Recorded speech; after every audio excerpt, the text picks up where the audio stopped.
আমরা সেই স্বীকৃতি আমরা আদায় করবো। এখান থেকে কি করছি, যে গান্ধী লগ্নে আমরা কি করছি সেগুলো কিন্তু আমরা তুলে ধরবো এবং বিভিন্ন পত্রিকায় আমাদের এই সশস্ত্র বাহিনীর দায়িত্ব এবং কর্তব্য সম্পর্কে আমাদের থাকবে, আমাদের কি ভূমিকা সেগুলো পর্যন্ত আমাদের তুলে রাখতে হবে।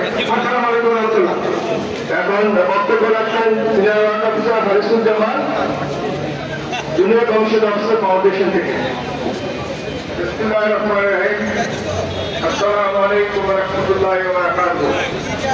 সংগ্রামী অবসরপ্রাপ্ত সশস্ত্র বাহিনী সকল স্তরের সদস্যবৃন্দ, আমার সংগঠনের পক্ষ থেকে সবাইকে স্বাগত।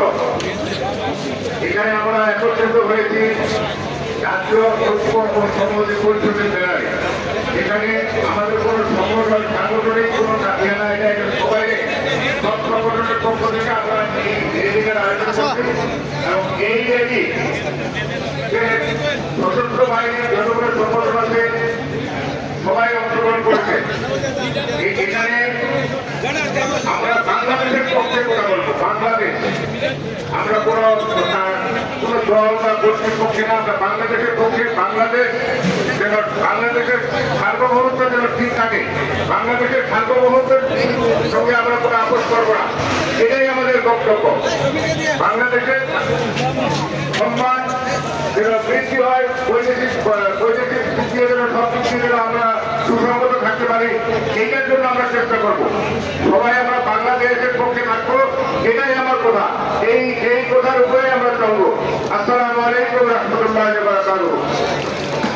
এখন সংক্ষিপ্ত বক্তব্য রাখবেন অ্যাসোসিয়েশন অব অনারারি কমিশন অফিসারের বীর মুক্তিযোদ্ধা অনারারি ক্যাপ্টেন মোহাম্মদ বদিউর রহমান। অপেক্ষা করবেন রহস ফাউন্ডেশনের senior ward officer Shafiul Bashar. বিসমিল্লাহির রহমানির রহিম।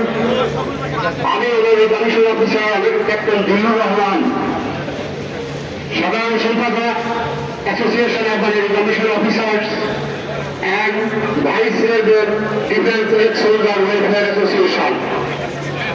আজকে এই জুলাই চেতনার বর্ষপূর্তিতে উপস্থিত সবাইকে সুস্বাগত এবং শুভেচ্ছা।